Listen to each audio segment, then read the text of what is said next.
Hello बच्चों, good morning. आज की इस वीडियो में हम लोग एक नई कविता के साथ उपस्थित हुए हैं। आज की यह कविता कक्षा 4 के हिंदी विषय, जिसकी पाठ्य पुस्तक का नाम कलरव है, से लिया गया है। इस कविता का शीर्षक है ग्राम श्री और इस कविता को प्रकृति के सुकुमार कवि कहे जाने वाले सुमित्रा नंदन पंत जी द्वारा रचा गया है। इन्हें प्रकृति का सुकुमार कवि इसलिए कहा जाता है क्योंकि इनकी रचनाओं में प्रकृति का मनोरम वर्णन हुआ है। इनकी कुछ प्रमुख रचनाएं हैं, जैसे लोकायतन, ग्राम्या, चिदंबरा, ग्रंथ, पल्लव आदि। आज की इस कविता में कवि ने गांव की सुंदरता का बहुत ही मनोरम वर्णन किया है। कवि ने गांव की प्राकृतिक सुषमा और समृद्धि का वर्णन किया है। उन्होंने अपनी कविता के माध्यम से गांव में चारों तरफ फैली हुई हरियाली, फलों फूलों से लदे हुए वृक्षों का बड़ा ही सुंदर चित्रण किया है। तो हम लोग कविता का गान करेंगे और इसके बाद कविता का भावार्थ देखेंगे। तो आइए चलिए कविता का गान करते हैं।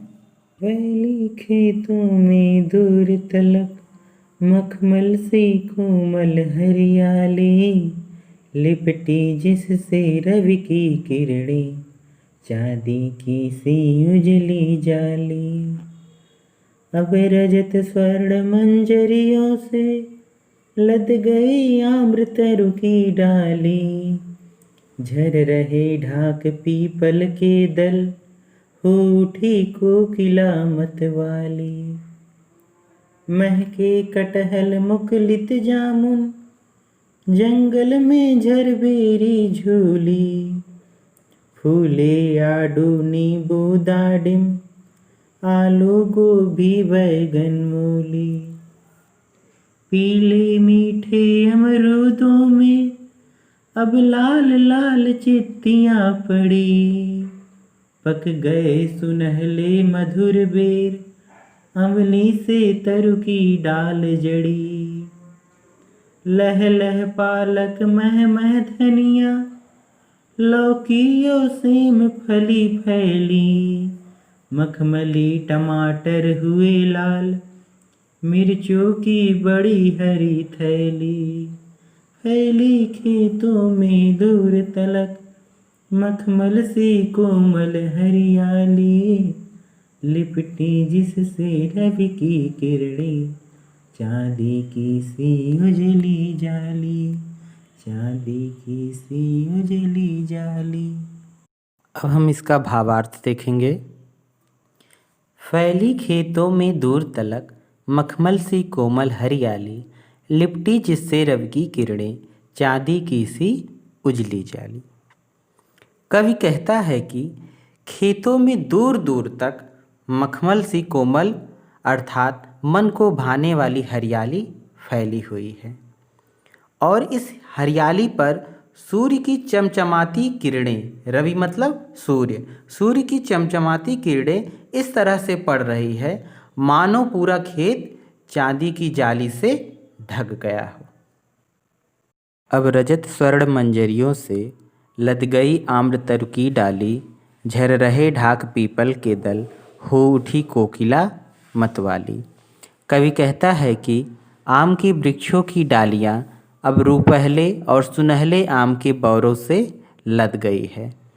ढाक और पीपल के पत्ते झड़ रहे हैं, पतझड़ का मौसम आ गया है।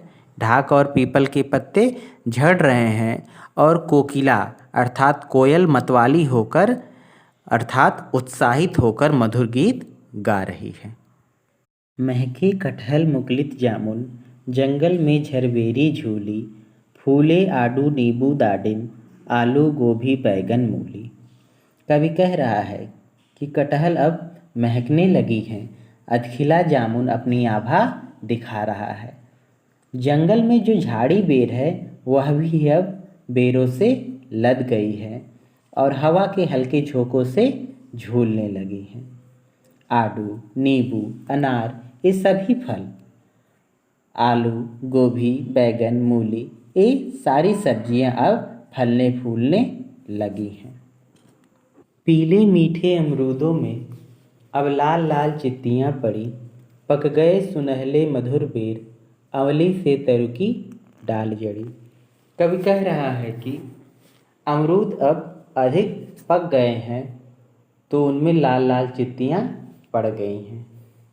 बेर अब पककर सुनहले और मीठे हो गए हैं। आंवले से उसकी डालियाँ जड़ गई हैं, क्योंकि आंवला कहाँ फलता है, उसकी डालियों में ही फलता है। लहलह पालक महमह धनिया, लौकी और सेम फली फैली, मखमली टमाटर हुए लाल, मिर्चों की बड़ी हरी थैली। कवि कह रहा है खेतों में पालक लहलहा रही हैं और धनिया महकने लगी हैं। लौकी और सेम की लताएं चारों तरफ फैलने लगी हैं।